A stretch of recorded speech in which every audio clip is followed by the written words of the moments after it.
Македония албанската опасност от ден на ден завладява се по.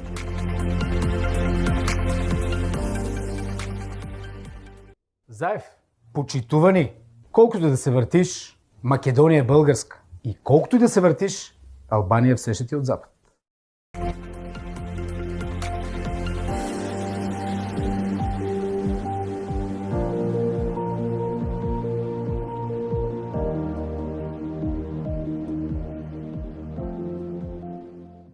Ще започва още в началото.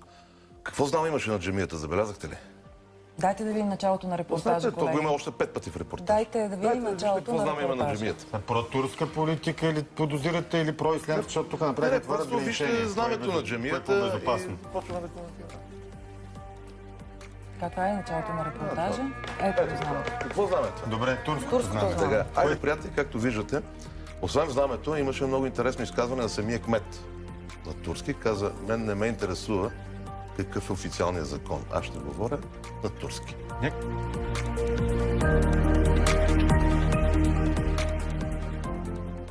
Каже, последните 10-12 години България е обект на една постоянна провокация и напани от страна на съседката ни Турция за засилване на нейното политическо, религиозно и всякакво друго икономическо влияние в България. Това е истината.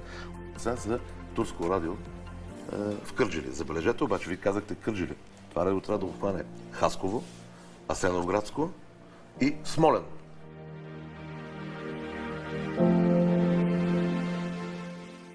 Ще го кажа още веднъж. ДАНС е турска служба в България. И той си го заяви директно. Говорейки за свои сънародници тук в България, той отправя териториални претенции към нас.